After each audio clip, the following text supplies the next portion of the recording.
For example, the bouquet garni, which is a bouquet of different herbs wrapped and tied and added to broths, stews and soup to infuse flavour, and of course, herbe de Provence or provincial herbs, which is a mixture of dried herbs, usually dominated by thyme, that is often used on grilled meats and added to vegetables and stews. French food is steeped in tradition, and unlike some cultures which have left some dishes in the past, the French are proud of their culinary history and embrace the unusual ingredients of yesteryear. This dish is probably one of the most famous. During my experience of spending some time in France, I actually did a harvest in the Bordeaux region, working with some lovely French ladies. Month of September, started raining. We were in between the vines picking grapes for the lovely Bordeaux vintage, and starting to rain, and all of a sudden these French ladies disappear. I'm wondering, where are they? And all of a sudden they come back, and bags full of snails, and also with an invitation for dinner that night. So that's probably the first experience I had with snails, which is quite an interesting one for me, and made me understand how important these little escargots are to the French and their French cuisine.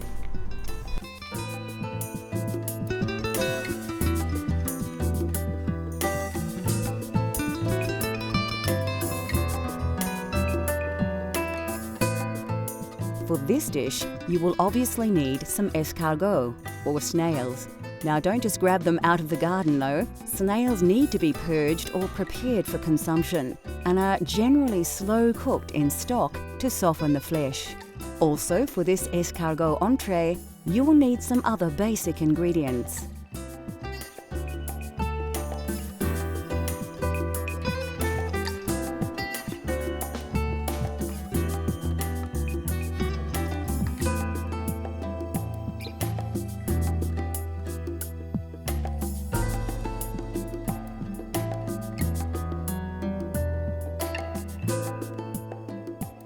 And finally, some spinach, as we will be serving this dish on a spinach bed.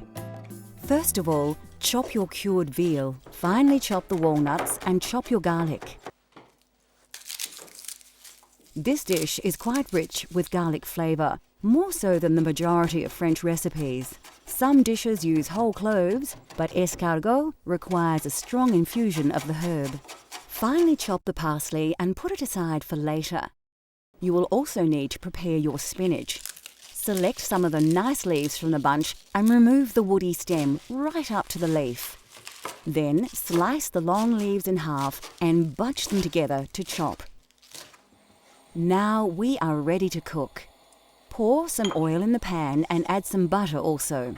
Then let the pan heat up and wait for the butter to melt and start to sizzle before adding your cured veal. Add your walnuts and stir. You should have a delicious smelling rich base for your snails. Add the pre-prepared snails to the pan, mix them in with the sauce, and add the garlic and most of the parsley.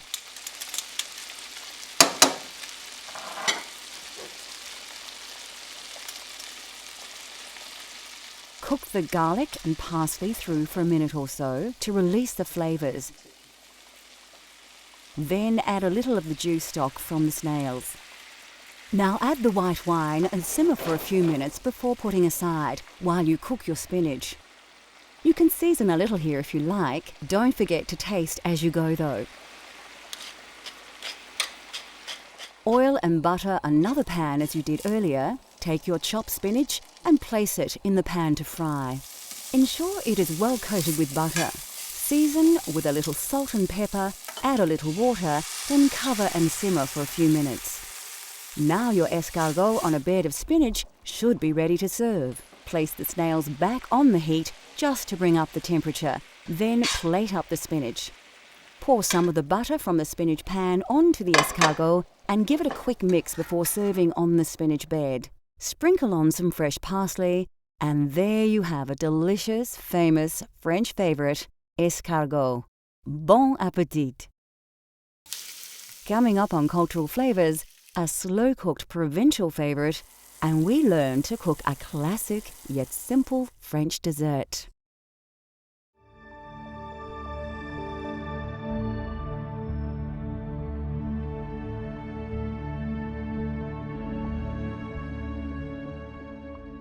Although French food is often rich and seemingly exotic, it's the preparation of the dishes that have forged this reputation, not the ingredients. The variation of vegetables in the cuisine of France is generally fairly limited, and are vegetables available to most people looking to recreate famous French dishes at home. Of course, carrots are the mainstay of the French dining experience. Both adult and baby carrots are used, and the French are famous for their glazed carrots.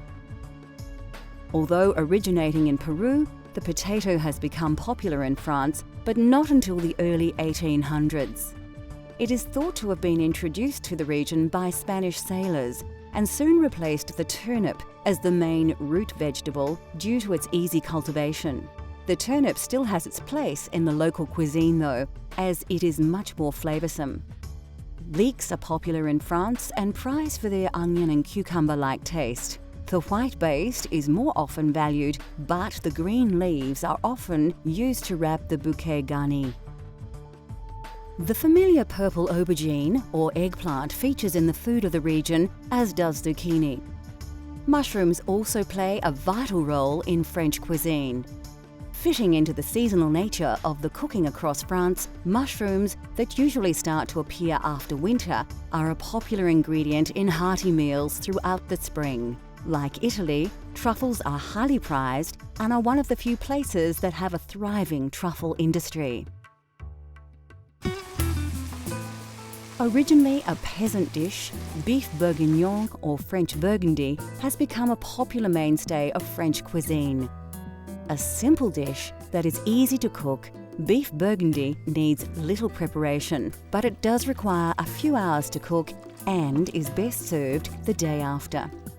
Beef bourguignon for me is again a very old classical dish that everyone knows all around the world, and it does come from the Burgundy region, using good quality red wine and making sure that you've got the right quantity of beef and vegetables mixed in, and let it cook nice and slowly, so it takes its time to take in all the different flavors from the different ingredients used. And yes, of course, the old truth is that it tastes better the next day. I think it gives all the ingredients time to come together in harmony and complement each other. The following day, it's like it's marinating in the fridge overnight, and then you cook it up and warm it up the next day, and it has this beautiful flavour again.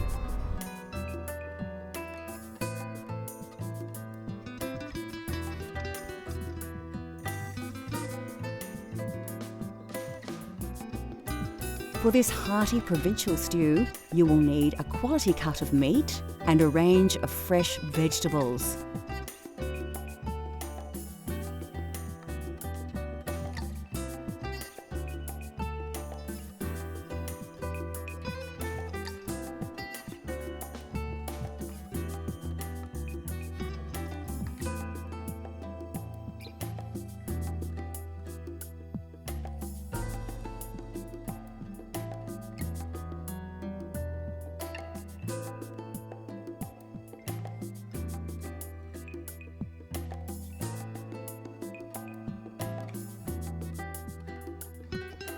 Also flavouring this dish is bouquet garni.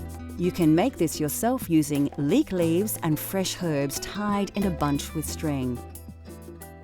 First, peel your carrots. You can do this the traditional way or with a peeler. Chop them up and put them aside for later. Take your small onions, top and tail them, and peel them. If you can't get small pearl onions or pickling onions, you may need to slice them in half.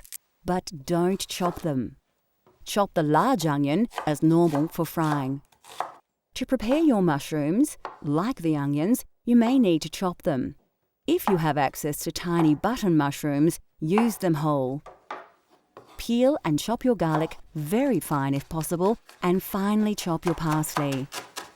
You will need to slice your meat into cubes. Trim the cut if need be, but don't be too fussy. Keep the size uniform so they cook and absorb flavours evenly. Now it's time to fire up your stove. Place a pan on the heat and add some oil and butter. Ensure the pan is well coated. Place the meat cubes in the pan and brown them off. Keep turning them. You don't want to overcook the meat in the pan, just give it some nice colour and flavour. Season with salt and pepper, but not too much. You can always season more later. Add the carrots and some chopped onion and stir through the oils, coating the whole dish with the simmering sauce. Then place it in your pot on a low heat.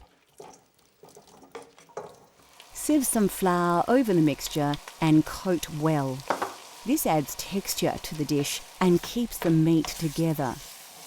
Add your garlic, bouquet garni and tomato paste. Then pour in a whole bottle of Burgundy. Bring up the heat a little until it just starts to bubble. Place in the veal stock. Then put it aside on a low heat to simmer for about an hour and a half. Fry up your baby onions and mushrooms in oil and butter, just enough to coat them well. Don't overcook them, put them aside to add much later. After about an hour and a half, it's time to add the other ingredients and mix well into the broth. Leave on a low heat for another half an hour. Taste and season if necessary. Then it should be ready to plate up. Serve the beef bourguignon in a large bowl with a slice of crusty French bread. You can eat it right away, and it is delicious. But many say beef bourguignon is best prepared the day before, so it's great for dinner parties. Next on Cultural Flavours, we explore the sweet world of French desserts and give you a step-by-step guide to a baked caramel classic.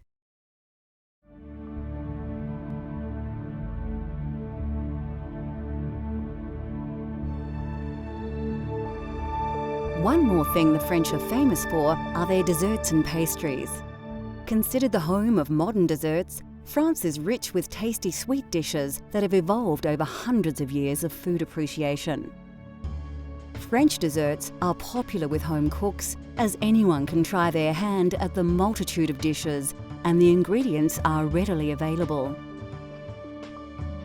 Eggs are very important in French desserts and cakes and are the key ingredient in dishes like crème caramel, mousse, custard and eclairs. Of course, French cooking just wouldn't be possible without butter. Butter is used in most dishes, but especially desserts. The French are also fond of adding fruit to their dessert creations in all manner of styles. And where would desserts be without sugar? Sugar is a part of nearly every dessert in the French food vernacular. And here are a few classics to inspire your cooking at home. Macaroons are a French classic and are often presented in several flavours. Chocolate is popular, as is pistachio, lemon and strawberry. Macaroons can be a challenge for the home cook to tackle, but the rewards are delicious. Of course, when you think French desserts, eclairs always pop to mind. Eclairs are also flavoured differently, but the chocolate variety is by far the most recognisable. The French probably have more desserts in their food culture than any other. They have perfected the art of flans, tarts and chocolates, plus a myriad of delicious treats too many to mention.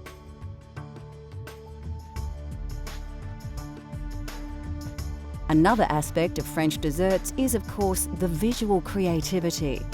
To be a pastry chef in France is to not only be a master of cooking, but also an artist, presenting their culinary creations in traditional and new and original ways, sometimes creating desserts that look too good to eat.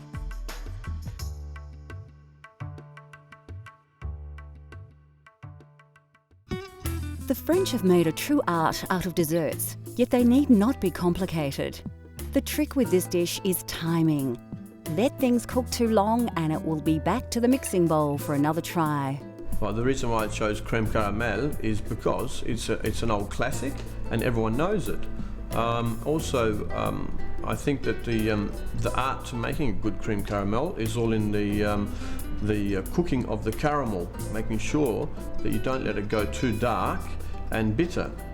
So it's something that's used quite often in France. It's a very simple dish to cook at home or a nice classical bistro that you can find in Paris.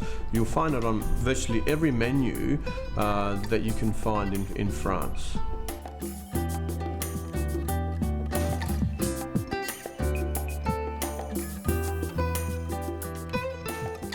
Although deceptively simple, creating creme caramel at home can be fraught with pitfalls.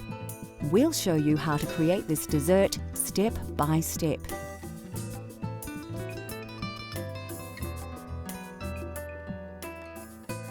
First, crack all your eggs into a mixing bowl.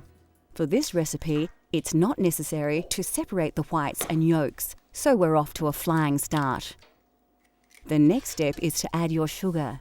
Don't dump it all in at once. The sugar needs to be slowly whisked into the eggs, mixing as you go, like this. Then it's over to the stove to warm your milk. You will need to bring it to the boil, but rather than stand and watch it, you can prepare your vanilla bean. Carefully slice the bean lengthways, but don't cut it right to the end. This makes it easier to get the bean out of the mixture later. Place the vanilla bean in the milk and wait for it to boil. As the milk rises, take it off the heat and put it aside for the vanilla to infuse. Now it's time to make the caramel. All you need for caramel is sugar, water, and perfect timing. You will also need a dish or sink filled with water to cool the saucepan. Then it becomes a waiting game. You don't need to stir the mixture, just wait until the water evaporates from the sugar. If you attempted this without water, the sugar would burn. The trick with caramel is to watch it cook and wait for the colour to change. Then it's just a matter of taking it off the heat when it turns a golden brown, which happens very quickly. When it does, place your pan in the water to cool for about half a minute to stop it from overcooking. Then quickly pour the caramel into the base of each bowl before it begins to set. Go back to the eggs and sugar and whisk in the vanilla milk you made earlier.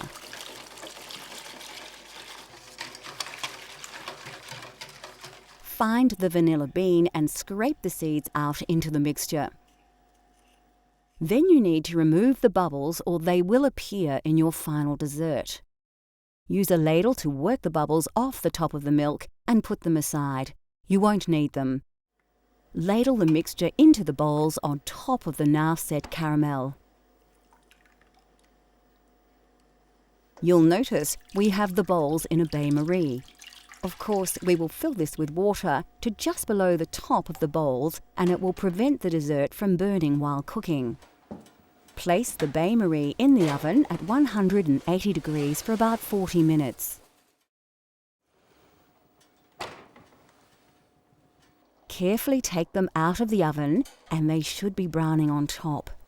Let them cool, then place them in the fridge to set. This usually takes 2 to 3 hours. When set, run a knife carefully round the edge, turning the bowl as you go. Then you should be able to place a plate on a dish, turn it over, and remove the bowl, leaving a delicious dessert behind. Use the now softened caramel left in the bowl to decorate the plate. And there you have authentic French cream caramel.